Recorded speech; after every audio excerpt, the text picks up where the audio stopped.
আসসালামু আলাইকুম, কেমন আছো সবাই? আশা করছি ভালো আছো। আলহামদুলিল্লাহ আমরাও বেশ ভালো আছি। তো এখন ব্লগটা প্রায় 7টা এরকম বাজে, 7টার সময় ব্লগটা শুরু করেছি। আর কালকে বিকাল থেকে প্রায় সারা রাত অনেক ঝড় পানি হয়েছে। ঝড় বলতে অনেক জোরে হাওয়া চলেছে। তো তার জন্য আমার বিছানা ঘরবাড়ির অবস্থা খুবই খারাপ, মানে ধুলোবালি আর কি, এরকম পাতাও পড়েছে যেহেতু জানালার ভিতর থেকে উড়ে উড়ে। তো যাই হোক, তো আজকে একটু মনে মনে অনেকটাই আনন্দ, কেননা আজকে আমি বাপের বাড়ি যাব। আনন্দ তো আছে, তারপরেও আমার মাথায় একটা টেনশন ঘুরছে, কেননা আমার বড় ছেলেটার অনেকটাই জ্বর, অনেকটাই শরীর খারাপ। ওর রেখে যাবো ভেবেছিলাম ওর দাদির কাছে, তো সেরকমটা হবে না, কেননা ওর জ্বর আস্তে আস্তে বাড়ছে, কমছে না। তো এই পর্যন্ত দুবার ডাক্তার দেখানো হয়ে গিয়েছে, তবুও জ্বর কমে না। তো তার জন্য আমি যাব আমার বাপের বাড়িতে, ওখানে গিয়ে ডাক্তার দেখাবো। আর ওখানে যেহেতু আমার একটা দরকার আছে, আমিও ওখানে একটা ডাক্তারের কাছে যাব, তো তার জন্য আর কি যাওয়া। তো চলো, বিছানা টিছানা গুছিয়ে নিয়েছি। আর আমার বর সকালবেলা ফোন করেছিল, বারবার বলছিল যেহেতু ওখানে যাওয়ার কথা ছিল, দরকার ছিল, তা যাও, দুটো ছেলেকে নিয়ে এখান থেকে ডাক্তার দেখিয়ে তুমিও ডাক্তার দেখিয়ে আসবে। তো তার জন্য আর কি যাওয়া। তো আমার ছেলে সকালবেলা উঠে ওকে খাইয়ে ওষুধ খাইয়ে দিয়েছে। আর ওর এত জ্বর, মানে ওষুধ খাওয়ানোর সাথে সাথে আমাকে বলছিল যে আমার কিরম হচ্ছে। তো তার জন্য আমি ওকে বিছানায় শুইয়ে দিয়েছিলাম, আর ও শুয়ে সঙ্গে সঙ্গে ঘুমিয়ে পড়েছে। তো এই ফাঁকে আমি বিছানা টিছানা তুলে নিচ্ছিলাম। আর আমার ছোট ছেলেটা গিয়েছে ওর দাদিদের ঘরে, আর দুটো ছেলে দুদিকে আছে। এর ফাঁকে আমি ঝপ ঝপ কাজগুলো সেরে নেব। আর এই জামাগুলো আমি হালকা হালকা ভিজেছিল, আমি তুলে রাতে মানে রেখে দিয়েছিলাম কাগজের ওপরে, তো সেগুলোই মেলে দিচ্ছিলাম। আর এই ওয়েদারে প্রায় এখন সব জায়গায় জ্বর হচ্ছে, সব বাচ্চাদের হচ্ছে, বড়দের পর্যন্ত জ্বর হচ্ছে। তো তার জন্য বলবো যে তোমাদের বাচ্চাদের বা তোমরা অনেক সাবধানে থেকো। তো সব কাজ গোছানোর সাথে সাথে ব্রাশটাও নিচ্ছি, কেননা দুজনা রেডি করতে বা নিজের রেডি হতে অনেকটাই লেট হয়ে যাবে। তো তার জন্য একটু তাড়াতাড়ি করার চেষ্টা করছি। আর আকাশ অনেক মেঘলা মেঘলা আকাশ আছে, মেঘ করে আছে, এমন মনে হচ্ছে আবারও বৃষ্টি চলে এলো। তো তার জন্য আমি খুব তাড়াতাড়ি করছিলাম। আর গ্যাস ওভেন বা টেবিলটা একটু মুছে নিচ্ছিলাম, একদম সব পরিষ্কার করে রেখেই যাব। পরিষ্কার করে রেখে গেলেও আবার ফিরে এসে দেখি সেই যেরম গা সেরম হয়ে গিয়েছে।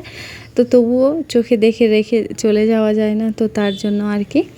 আর এদিকে ব্রাশ করছিলাম আর একটু দেখছি। আর এই হাঁড়ি বাসনগুলো ধুইবো, গোসল করব। তো হাঁড়ি বাসন ধুইতে গিয়ে দেখি যে ঘাটে অনেকেই আছে, গোসল করছে বা মুখ হাত ধুচ্ছে। তো তার জন্য আমি গেলাম না, ওদিকে হাঁড়ি বাসনগুলো রেখে এদিকে আমি ব্যাগটা গুছিয়ে নিচ্ছিলাম। তো একটু তাড়াহুড়োতে আছি, ওই জন্য যে কাজটা যখন পাচ্ছি তখন করে নিচ্ছি। তো ব্যাগগুলো গুছাবো, তাই জন্য আমার দুটো ছেলের জামা কাপড় বের করছিলাম। চলো এবার তোমাদের না জানা কিছু কথা শেয়ার করি তোমাদের সাথে।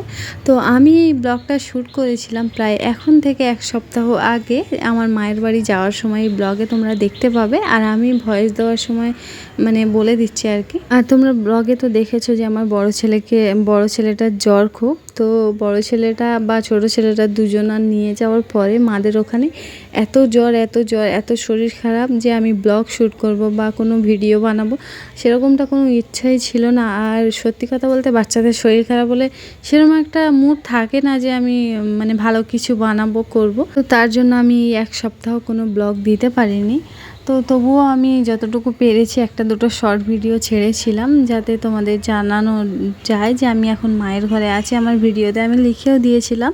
তো জানি না কে কে দেখেছো আমার শর্ট ভিডিও, তো যারা দেখেছো তারা বুঝতে পারবে। আর যেহেতু তার উপরে আমি যে ব্লগ শ্যুট করব সেরকম কোনো পরিস্থিতি ছিল না, কেননা অনেকটাই বৃষ্টি হচ্ছিল আর ঘরের ভিতরেই সারাক্ষণ ছিলাম, আর কোনো কাজ তো ছিল না শেয়ার করার মতো। তো যাই হোক, ব্লগ দিতে পারিনি এই জন্য। তো এই ব্লগটা আমার বাড়িতে এসে তারপরে এই ব্লগটা আমি মানে ছাড়বো ইউটিউবে, তো একটু মানিয়ে দেখে নিও। আর দুটো ছেলের জামা কাপড় পরিয়ে দিয়ে তারপরে নিজে পরবো। আর আমি যে চুড়িদারটা পরে আছি, এই চুড়িদারের ওড়নাটা অনেকটা ভিজে ছিল, তো তার জন্য আমি গুছিয়ে ঢুকিয়ে নিচ্ছিলাম ব্যাগে, আলাদা একটা প্লাস্টিকে ঢোকাচ্ছিলাম যে ওখানে গিয়ে আমি ওড়নাটা মেলে দিয়ে শুকিয়ে পড়তে পারবো। তো তার জন্য কিছু ভিজে জামা কাপড় ছিল আমার ছেলেদের, তো অনেক বৃষ্টি হচ্ছিল, তো জামা কাপড় অনেক ভিজে ছিল। তো কিছু কিছু জামা কাপড় আমি কাগজে নিয়ে নিয়েছি, আর ভিজে জামা কাপড়গুলো আর যেগুলো শুকনো ছিল সেগুলো আমি ব্যাগে গুছিয়ে নিয়েছি।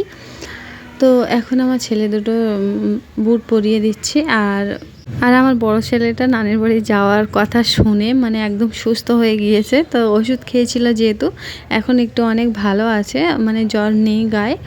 তো তার জন্য ওকে রেডি করে, ছোট ছেলেকে রেডি করে দিয়ে মাথায় একটু তেল দিয়ে দিচ্ছিলাম।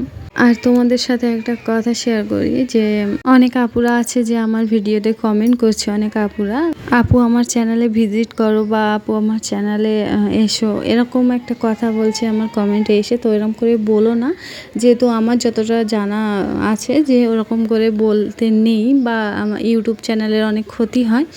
তো আমার যতটুকু জানা ছিল তোমাদের জানা। আর আমার ছোট ছেলের চুলটা আমি কেটেছি তাড়াহুড়োর মধ্যে, মানে আমাদের টিমার ছিল কাটার, তো তাই দিয়ে কেটেছি। তাও ছোট বাচ্চা ছেলে, তো তবুও যতটা পেরেছি নিজের মতো কাটার চেষ্টা করেছি। আর ও তো একদমই কাটতে দিচ্ছিল না, তো যেরম সেরম করে কেটে নিয়েছি। তো কেমন লাগছে কমেন্টে জানিও আমি চুল কেটেছি। আর আরেকটা কথা বলবো, যেটা বলছিলাম আর কি, আমি অনেক টেক চ্যানেল ফলো করেছিলাম। তো সবাই এরকমই বলছিল যে চ্যানেলে এসে এরকম করে বলতে নেই, যাতে করে চ্যানেলের ক্ষতি হয়। তাই তোমাদের জানানোর ছিল, তাই জানালাম। তো এরম কেউ ভেবো না যে তোমরা আমার কমেন্ট করছো বা আমার চ্যানেলে আসছো, আমাকে এত ভালোবাসা দিচ্ছ, তো আমি তোমাদের চ্যানেলে মানে আসি না, এরকমটা না। সবাই সবার পাশে আছি, এরকম করে কমেন্ট করো না। আমাকে তোমার চ্যানেলে আসার আমন্ত্রণ দিও না তোমাদের। তো আমি সবার চ্যানেলেই মানে আসি, আর সবার চ্যানেলে আমি ঢুকি। তো এরকম করে কমেন্ট করো না। যেহেতু আমি কমেন্ট করি না বলে ভাবছো যে আপু আমাদের চ্যানেলে আসে না, বা সত্যি কথা বলতে আমিও সবার পাশে আছি, এরকমটা ভেবো না, আর এরকম করে কমেন্ট করো না। তো যাই হোক, আমরা রেডি হয়ে গিয়েছি আর এখন যাব বাপের বাড়িতে। অনেকটাই খুশি ছিল মনে, তাও ছেলের শরীর খারাপ যেহেতু অনেকটাই মানে একটা চিন্তা ছিল আলাদা।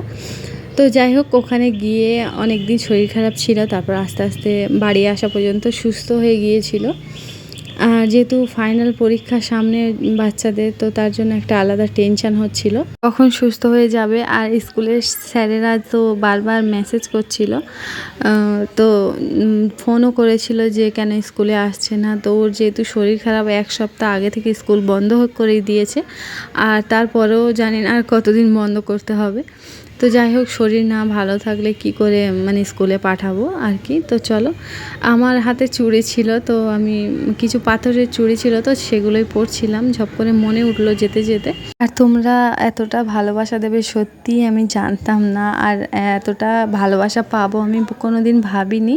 তো আমি তো চ্যানেলটা বন্ধই করে দিচ্ছিলাম। তো তোমাদের জন্য সব কিছু। ব্লগটা ভালো লাগলে আমার পাশে থেকো। তো আল্লাহ হাফেজ।